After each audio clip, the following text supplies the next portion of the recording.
will go back to the linear state. As of now, if you don't want to invest your time in stacking means, you can do one thing. Just click here on auto stretch, go to image processing, histogram transformation, and just click on this auto stretch algorithm to apply on an image. It will automatically apply it, and just hit apply. You are done with your image. For stretching, you don't have to spend too much time if you think like that, but we'll stretch this image in three different ways. I mean, including the histogram transformation. We'll start with something called the a sin h transformation. With this a sin h transformation is also called as arc sin stretch transformation, which basically brings the colors in the stars to be true in nature than rather than blowing them out. If you stretch this image, like if you increase the exposure of an image too much, what will happen? You will see the images being getting too much brighter, and at some point we'll experience something called as clipping. Clipping means the white points becomes permanently white, which you can't recover from the image, and similarly to the black points, the pixel will become dead. Dead in the sense to become totally black. You can't bring that thing outside and stretch it again. So you need to be very careful and be cautious while stretching this. You are not supposed to do or won't do this. Sometimes, I mean, depending on the image, you are supposed to do this transformation. I'll show two types of them. You can use any one of them for stretching your images. We'll start with just adjust the slider.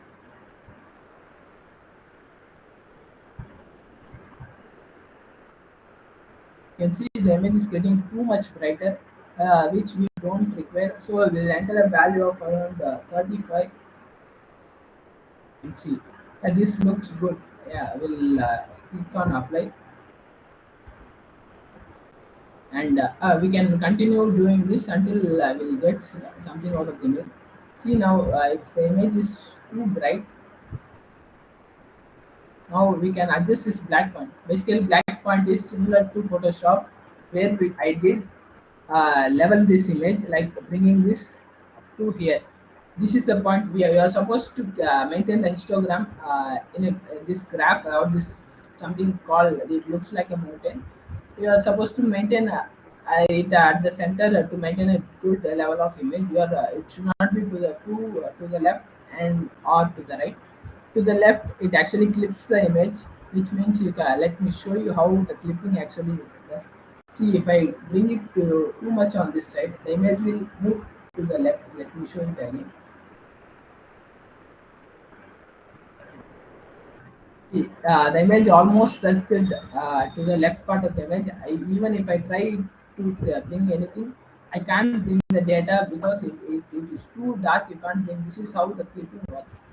So, okay. So this is the midpoint slider. You can move it until here, and you are not supposed to overdo this. You will lose. Similarly, you lose the white point in the data. Like the stars will become too white. You can't recover them. So that's basically what's happening in here. You can adjust these settings and play with this to get a good image.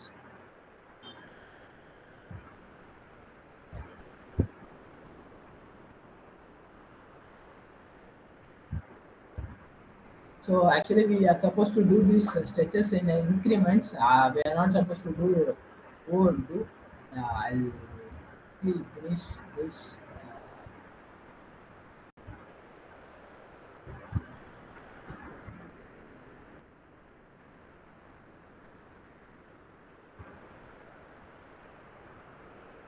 It will take some time for getting some results. For such this image, actually, a sinus transformation is making some progress. So we'll use something called as the uh, GHS. Let me open this image, and you can definitely use CSI and its transformation. It just don't work for this image. I'll show some other image like this galaxy image, which will definitely work on that. Yeah. So just go on, click generalize hyperbolic stretch. This setting is actually very new to the software. How this thing will work is, if you see here on the histogram, You are going to select a point on the histogram.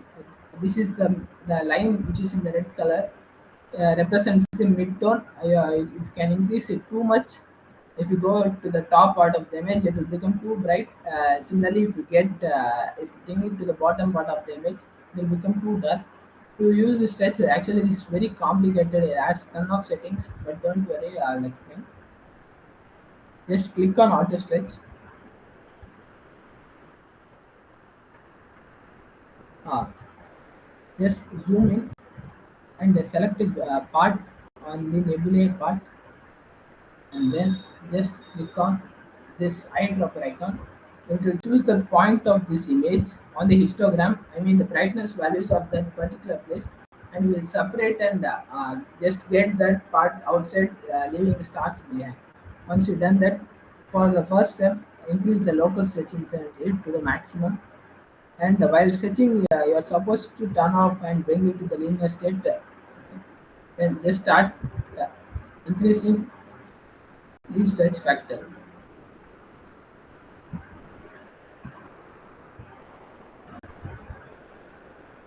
Yeah, you can see some progress in this image. It's too bright, so you can just adjust this. Here, if you can see this graph, where it won't, it avoids to touch the top part of the image, because this thing knows how to actually stretch properly without clipping the data. So if it is too bright, we are not supposed to go this bright. A little is enough, so we can keep and adjust. Yeah, this much is fine. Then just click on apply.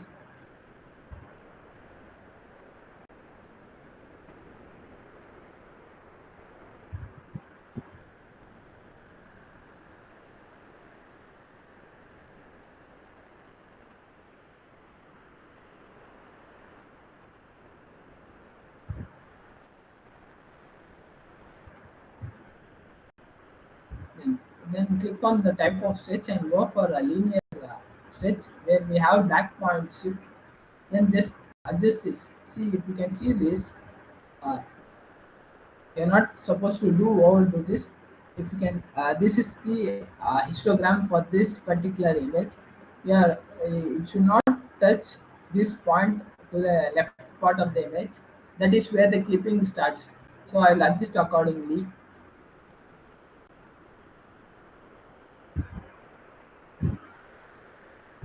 Actually, see, it's actually crossed the histogram point. So this much is enough. Then just click apply. Then you can continue doing the same until you get a decent image, decent amount of stretch. I'll become same. Just click on the symmetry point and increase this to a little less value, like around 12. uh, because we are this time we are going to stretch it a little bit. We are not going to do it much brighter than compared to the first stretch. Always the first stretch is a little brighter one.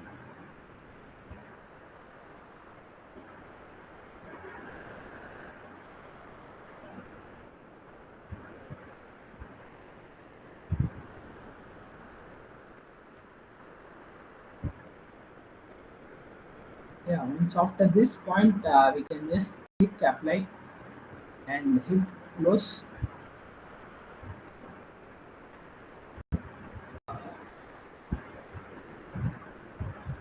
Because this, next we can continue. Okay, can continue using the histogram transform, which is pretty much easy, very simple to use compared to general app. It's very straightforward. To know this, just have some basic information about the histogram and how it works. You can do this everything by seeing the histogram, because our computer monitors are not that 100% color calibrated. Mine is also not a color calibrated one. So if you know how to read a histogram, which is one of the most important aspect of exposure.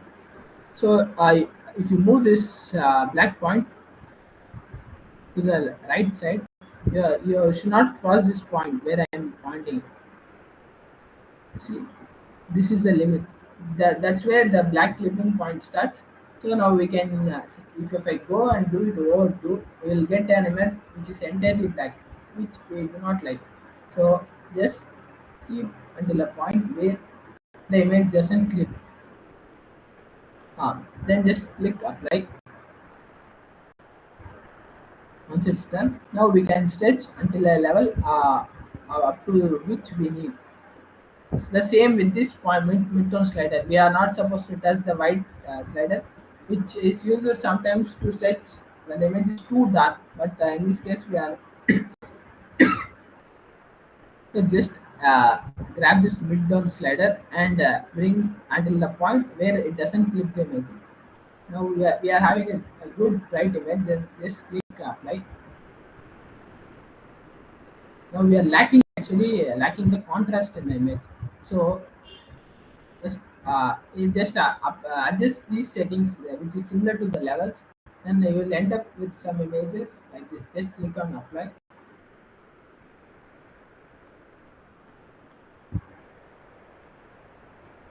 The key of stretching is that you are not supposed to overdo this. If you can see here, I can see some patches of noise. I little bit overdo it. We can actually fix this via noise reduction. I will show you how to do it in Photoshop. But you're not supposed to overdo this until and unless you have a lot of data and lot of integration time in the images. So yeah, just make sure that you are not doing overdoing it. You can definitely try on your own images which you did shoot on the past. The number of times you try, that much good images you will be able to produce outside. So after this, what I will usually do this, go for star processing, and we can. Oh, sorry, I didn't forget to crop it. Okay, we'll crop this in here.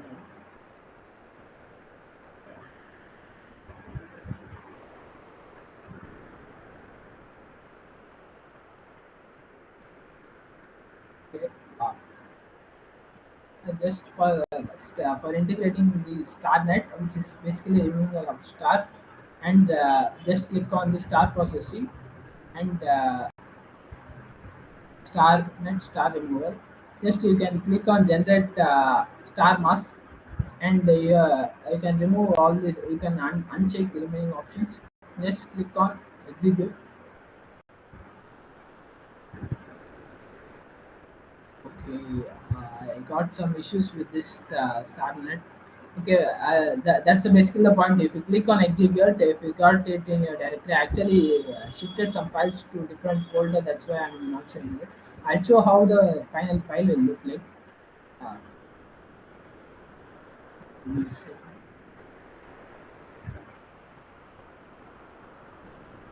Yeah, this is how the starless file will look once after the processing. Let me show you. But this time I did all do the stretching. The thing is, you don't get every time the same exact result outside. I did not do it exactly the same way I did it this before. That's the key. You are supposed to do this minute as many of times. Then only you are able to get some good output. This is how the starless file looks like with all the stars removed, and this is the file attached with the stars. Okay, this is the star mask only with the stars. Yeah, I guess you got an idea. Do you guys have any doubt? Please let me know. We went too much far.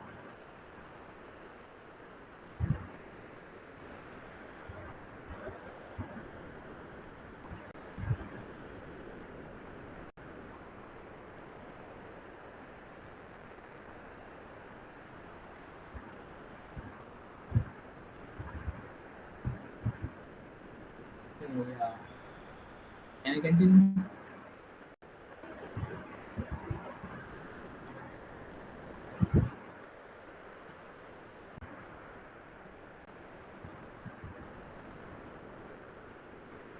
Okay, I guess nobody wants to speak. I will continue with the final process, which is adding the stars back into the image just after processing the starless file.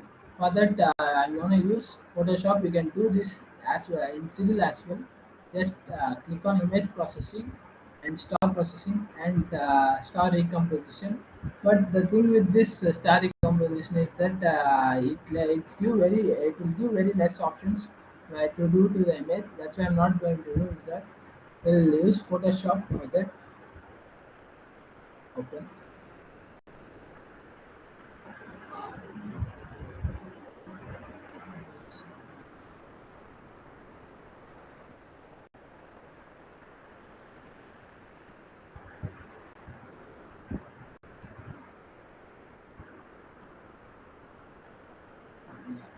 Just open this file and the file with the star mask.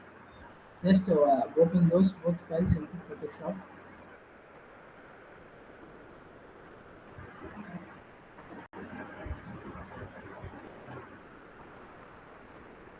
And you can actually make the star mask in Photoshop itself. If you have the output file, I'll show you to you right now. Just to save the image, just click on this, convert it into 16-bit because Photoshop can't handle 16-bit that easily. Yeah, I'll just save it as TIFF file.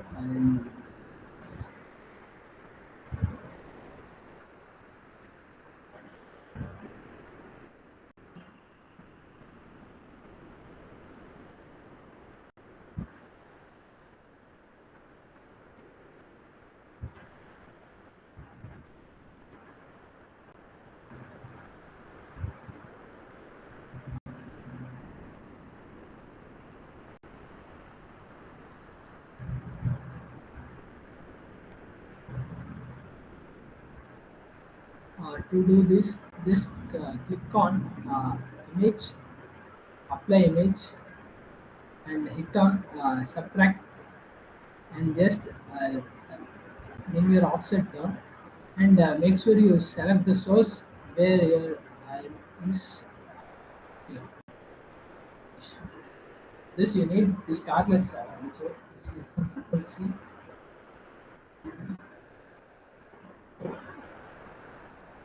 the image, subtract.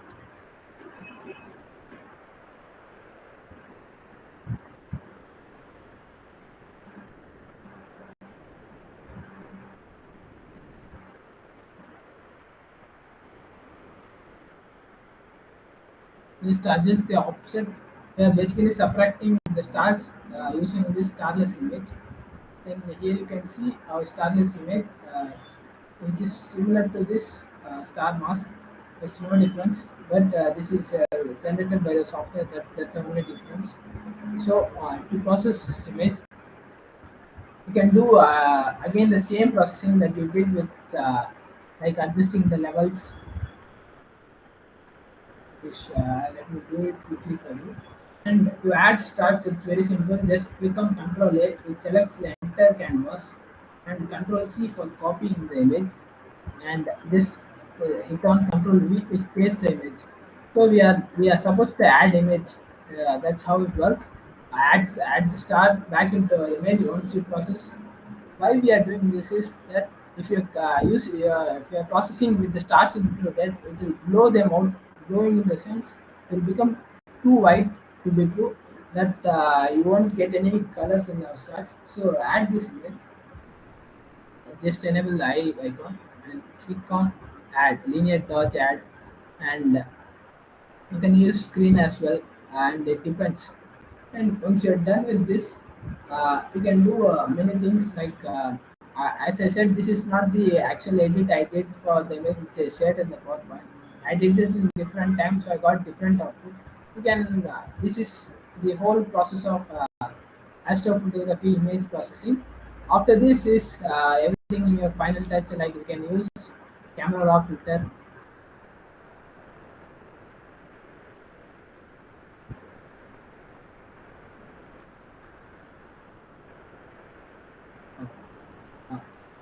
Uh, because I am selecting this stars on AI to open it. To get an image combined everything, you can click Control Alt Shift E. It makes a stamp layer of the entire whole canvas into a single image. And now we can open the camera raw filter.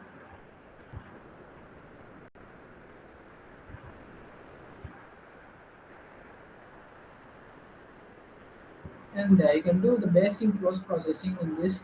We can adjust the exposure, you can do whatever you want. Yeah, like adding that some DAs, adjust the temperature if it's too blue. Yeah, you get the point, right? You can do however you want, and this is basically it. Yeah. Uh, these are the main steps. We get a quick recap. We'll start with stacking the images in serial and open the output file and import them into serial back, and do the click on the auto stitch icon and just do the background extraction first. That is the main thing you are supposed to do. Once after the background extraction, you can do the color calculation if the colors of two off. Otherwise, you can leave it then. Then you can try the three methods of stretching and enhance your image to a certain point where you don't get any noise in your images. That's a key. If you want to do noise reduction on your images, I'll show it here. You can use the same camera raw filter. There are actually many different tools in each of these softwares, like Pitch Insights and Serial, but it will take a lot of time to make the process simple. You can use this noise reduction here in Photoshop, which will easily remove all this noise. You can see here, it removed all the color noise in the image. You can do the final post processing over here. This is how we can simply remove the noise. This is one of the easiest method. But we can actually do many things in Pitch Insight. Like we have a separate, there are many like five types of noise reductions, and this is very important, SCNR, which is removal of green, because our camera sensors tend to have like more greenish in nature. Like the sensor is not made up of three colors, but it is actually RGB. Like it has two layers of green. That's why we have too much of green in our images. I will definitely encounter such issues in your image, but I didn't encounter it in today's image. But I will definitely include. At that time, you can just click on SCNR and just apply it. It's the same in serial too, and which is image processing.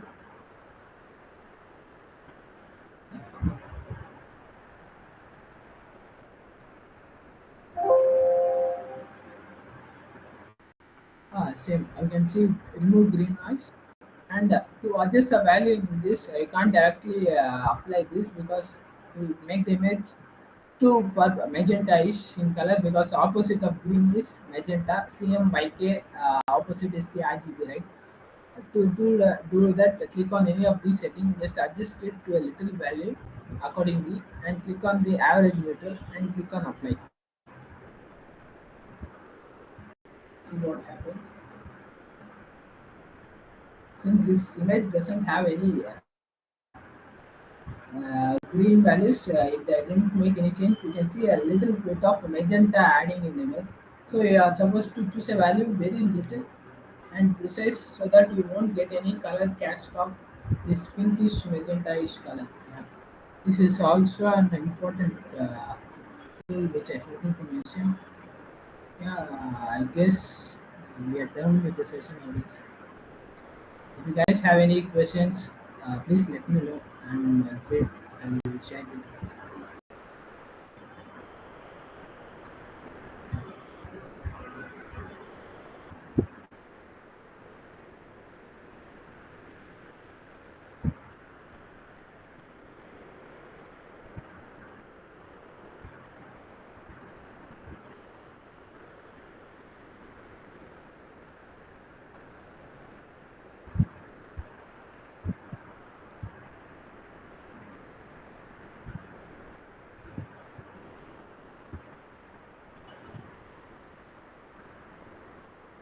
Guys, can you hear me?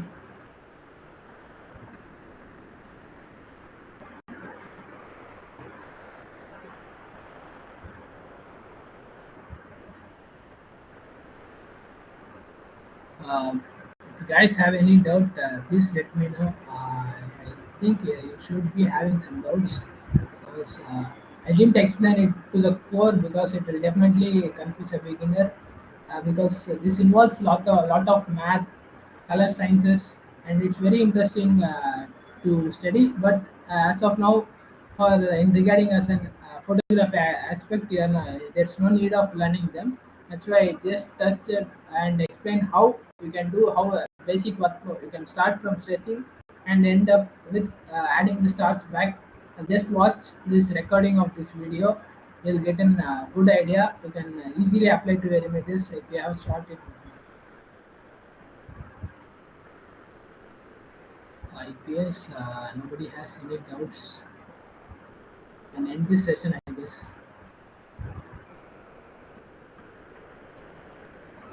Raj bro.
Yes, we can end this session.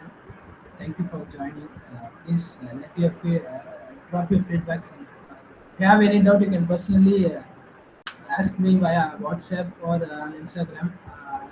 My ID is Visualographer. I'm always here to help. Thank you guys. We end this session.